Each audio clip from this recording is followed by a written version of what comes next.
Back in 2011, the #2 bookstore chain in the United States was called Borders. And they very quickly declared bankruptcy and suddenly closed 600 stores across the US. And if you look at it, kind of made sense at the time. Everybody thought that bookstores were dead, and this was the first domino to fall. And with Borders out of the way, that left only one large chain standing, Barnes & Noble. And look, it looked at the time like Barnes & Noble was going to reach the same fate as Borders. They were going to die as well.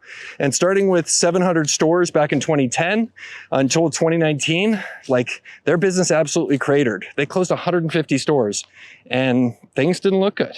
And investors, well, they tended to think the same thing about Barnes & Noble at the time as well. The stock went down by over 80% from its peak and looked like the end was coming. But then something strange happened. The company went private, was bought in 2019, and today things have totally turned around. And in 2024, the company is doing something kind of miraculous. Despite book sales declining nationally, they're opening 30 new stores. So how did a company that, was about to go out of business just 5 years ago and written off for dead execute just a remarkable turnaround like this? What caused it to happen?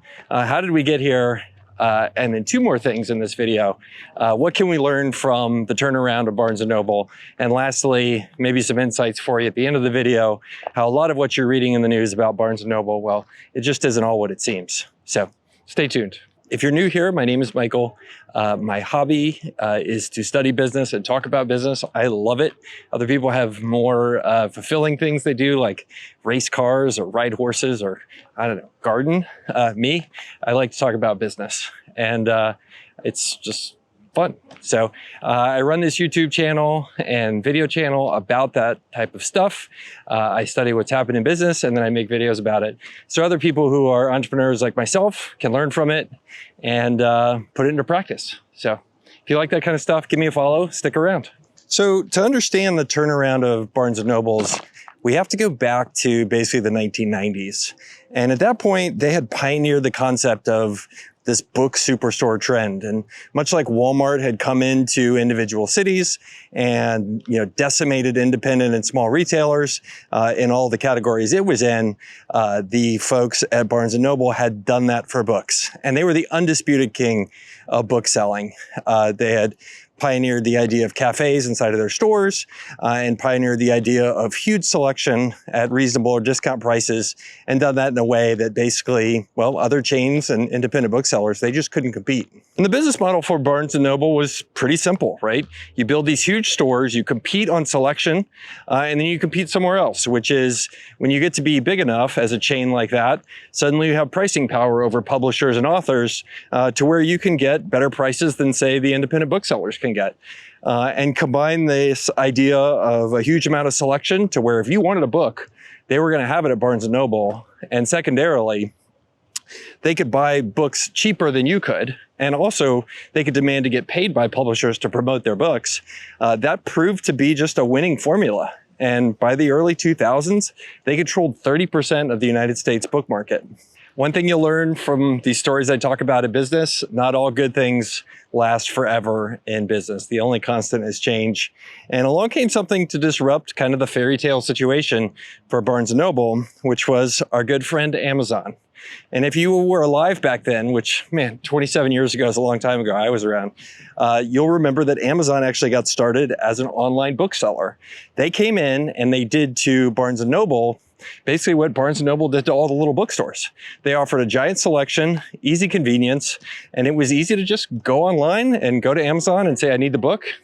And the next couple of days, it would show up in the mail. Much better than going to Barnes & Noble and scratching around hoping they had a title that you wanted. Interestingly enough, Barnes & Noble actually had a chance to buy Amazon back in 1997, the year I graduated from college, for just $12 million. And much like Blockbuster passed on buying Netflix, the Barnes & Noble folks passed on buying Amazon.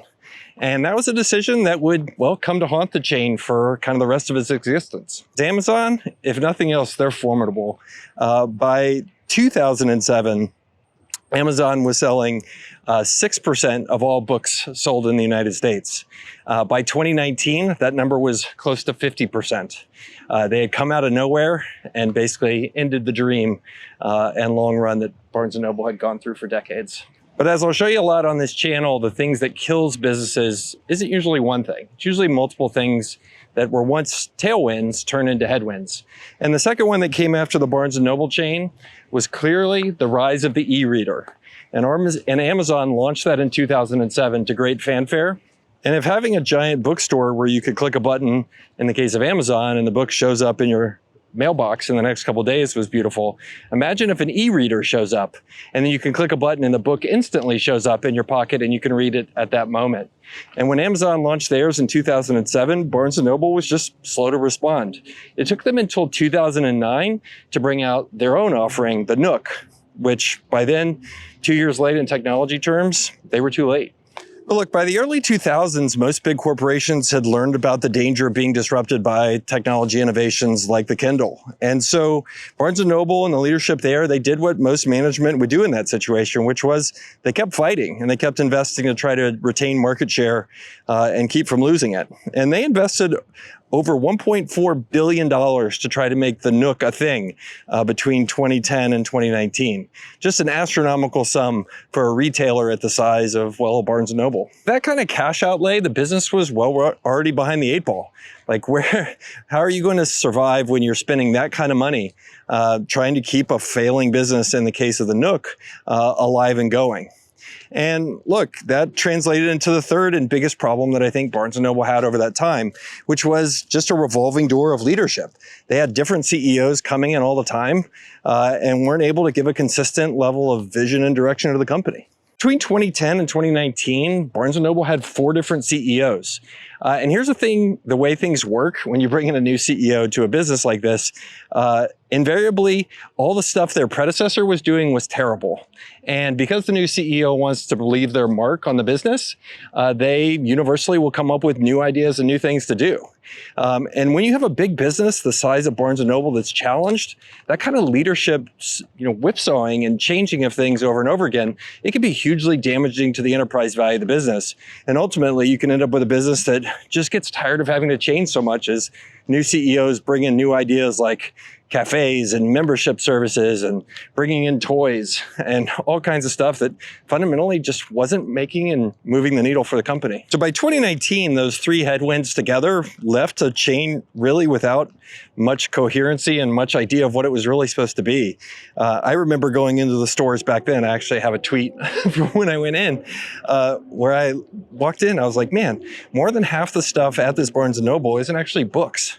Like the world's largest bookseller was selling toys and gift cards and crap that just shouldn't be there. Instead of being the master of selling books and doing that really well, they had turned into a company that was basically like selling everything poorly. And so by 2018, like the situation was pretty dire. The stock had dropped from $5 a share, or all the way down to $5 a share, basically pretty close to being delisted. Debt was mounting. The company was losing money.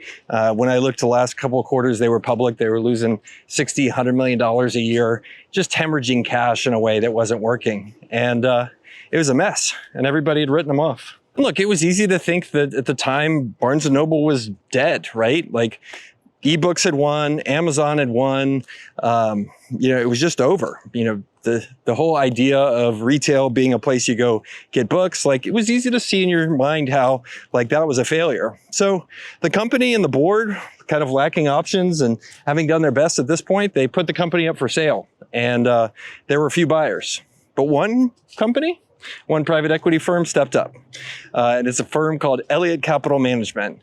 And they specialize in turnarounds of distressed companies. And they stepped up and they bought the chain and they took it private. And this is where things start to turn in terms of fortune for the company. And after Elliott bought the company for about $660 million in debt and cash, they went out and they found a new CEO. And one of the things they did was incredibly smart. They went and found somebody who had done what they needed to be done before. They found a man named James Daunt, who is a UK-based CEO, and they enlisted him to go out and do what he had done before, which was turn around a chain of bookstores called Waterstones in the UK. They wanted him to do the same thing, but for Barnes & Noble. And Don had a really interesting idea about how to turn around the chain. What he did was, and what he wanted to do was, come in and basically reverse a lot of what had worked for Barnes & Noble in the past. As I talked about, like, the chain succeeded because it was so big. You knew you could go into a Barnes & Noble anywhere, find the books that you wanted, find the kind of look and feel that you would get. It felt very corporate, very uniform. And Daunt, well, he wanted to throw all of that out the window and make the stores of Barnes & Noble, well, act more like individual, independent bookstores. And he had a radical idea that instead of acting like a McDonald's where everyone's the same, each of the bookstores should reflect the personality of the individual managers and the staff working there. And that should reflect the community and the people who worked in the store. Because ultimately, if you have a Barnes & Noble in a, let's say a college town, that's going to be very different, say, than here in my town in San Antonio, which has radically different interests than a bunch of college professors do. In fact, I'm not really sure what our interests are, but I'm sure they're great. After giving all of the store managers really autonomy over what should happen in their stores and let them act more like entrepreneurs, the second thing he did was return the chain to its roots. And I talked before about how, as of 2019, the stores were just selling a lot of stuff that wasn't books.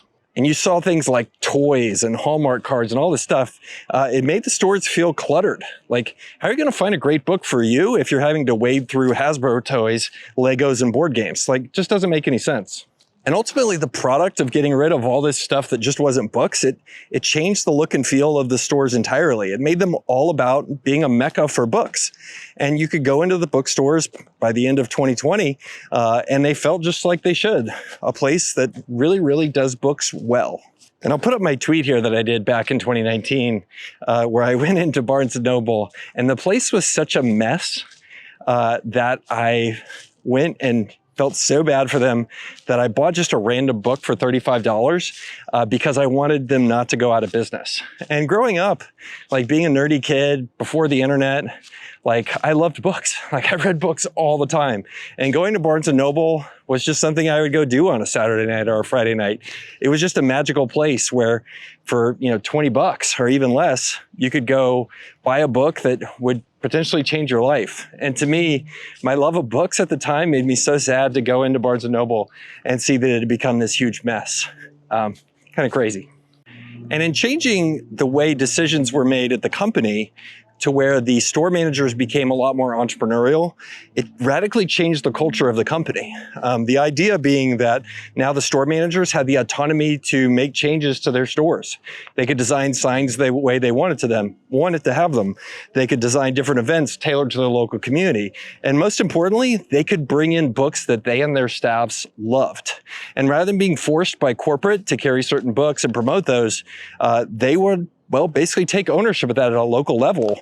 And to me, if you're a customer coming in, like the reason I go to a bookstore like this, like Barnes & Noble, is I want to be part of a community of folks, and I want to be hearing from those folks how I can pick the best book for me, because out of the millions of books published, I don't want to waste my time on a bad book. So by changing this aspect of Barnes & Noble, it radically changed the relationships with all of the chain's customers. Kind of gorgeous. Look, decentralizing this stuff was not without risk. For those of you that don't know, the way a lot of retailers work is they go and charge their vendors to do what are called placement fees. It's basically in-store advertising where they make their vendors pay them to give premium slots to certain items. And if a publisher wanted to promote a certain item, say Michelle Obama's new book, like Barnes & Noble, who was so big at the time, would go to them and say, you have to pay us. But by decentralizing the decision-making, basically, they had to give up that entire revenue stream. I wouldn't want to be at that board meeting when you have to go in and explain why we're getting rid of a high-margin, solid set of revenue for us when they got rid of these placement fees. But look, ultimately, these changes, the decentralization, the getting rid of the placement fees, the emphasis on customer experience, and the focus on books, suddenly the genius of what's happened with Barnes & Noble is they've created something that can't be replicated online. And if you've gone online recently and tried to read through Amazon reviews or any of the stuff they have there, or even Amazon's site Goodreads to try to figure out what books you should buy, like, good freaking luck. It's a disaster. And suddenly this desire that humans have to have somebody recommend great books to them and maximize their time and potentially be able to bond over those books, suddenly Barnes & Noble has gotten into an entirely different business than it was before. Our favorite thing that has changed society forever, the COVID pandemic in early 2020. And most people at the time expected this to be the thing that finally killed all the bookstores, and they would never come back again. But what it did was exactly the opposite. It turns out that COVID has changed how we all behave. And how we look and act about in our life. And instead of killing the idea of reading, suddenly people who were forced to stay at home for long periods of time and not socialize during the COVID pandemic, they started to read a lot more. And book sales, well, they actually skyrocketed during the pandemic. Stores reopened post-pandemic. Well, guess what book chain was suddenly prepared to totally capitalize on the change in consumer behavior? Barnes & Noble. And all the other chains, Borders, who I mentioned at the beginning of this video, like, they were gone. And if you want to go to a live bookstore and commune with others over books and go to an event around books, like, there's only one game in town. It's Barnes & Noble. And secondly, Barnes & Noble has gotten incredibly lucky. There's been a thing that's come because of the rise of TikTok. TikTok is a short form video site which does a lot of single person videos, right? Where people are talking about their likes and their feelings about stuff. Well, there's a whole corner of TikTok that's emerged called Book Talk, where people are basically talking about the books they like, sharing them, and creating content to recommend books to others. And that has turned into a huge tailwind as well for Barnes & Noble. Because remember, I talked to you about how Amazon and others, like, they do not help you with finding good books to read for you. And every time I talk about what books are good and what books I recommend on social media, like, the demand for that kind of content is like enormous. Like, everybody's hungry for it and happy for it.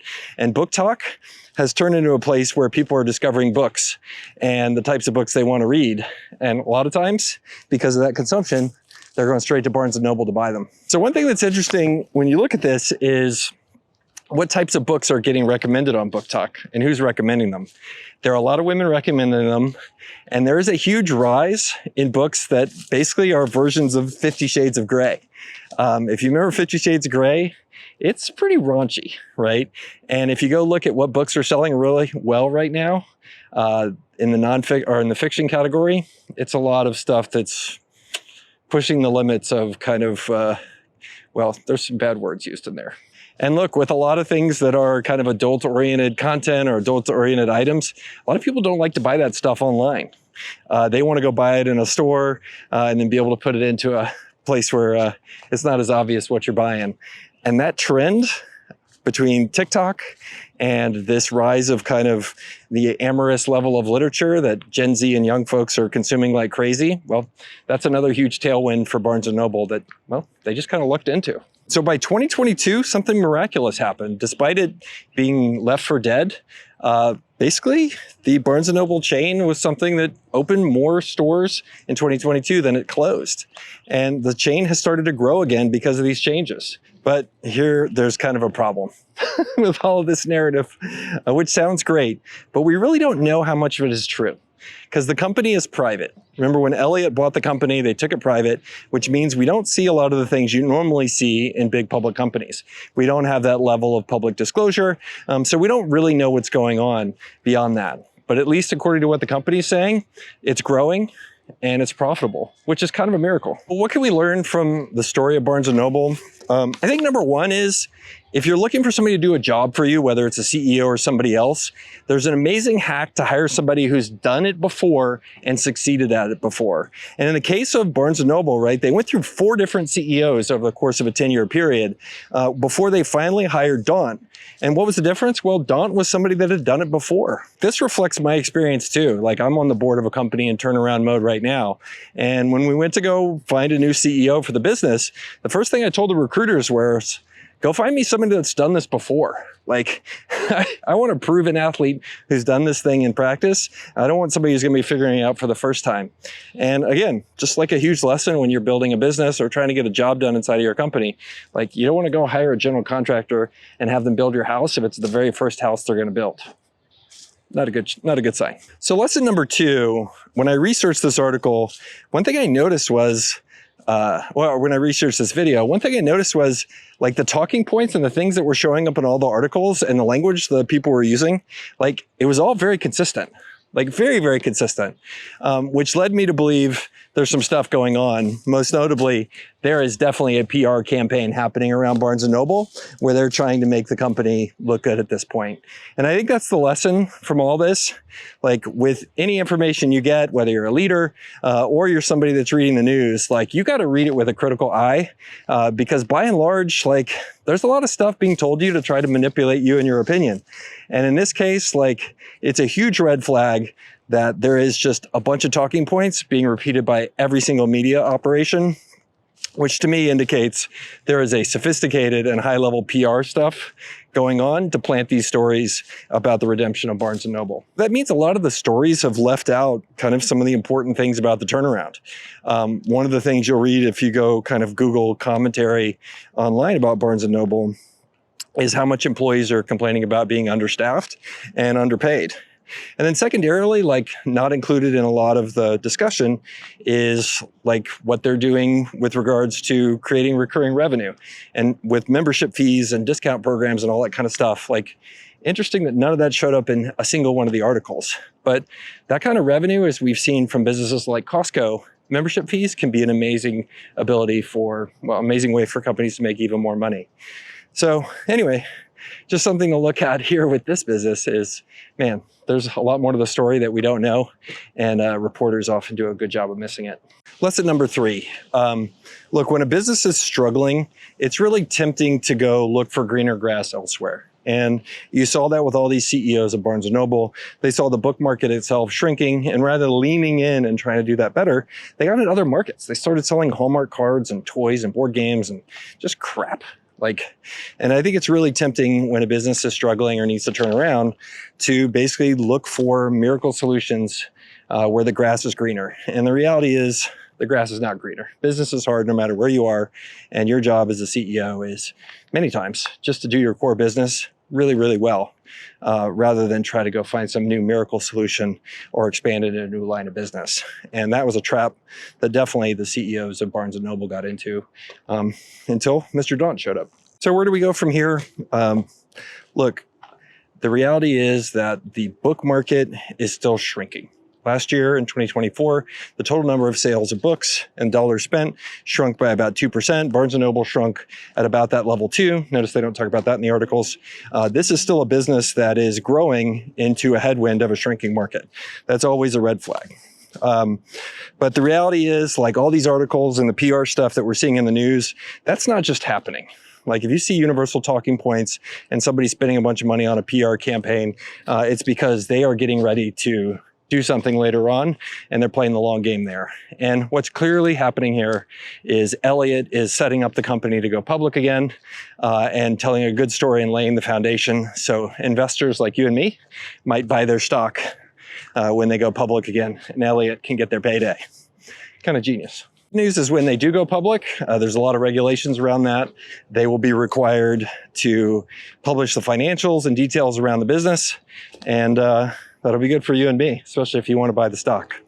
So, okay, well, that's it for this about Barnes & Noble. What do you think? Let me know what I got wrong in the replies below. Thanks.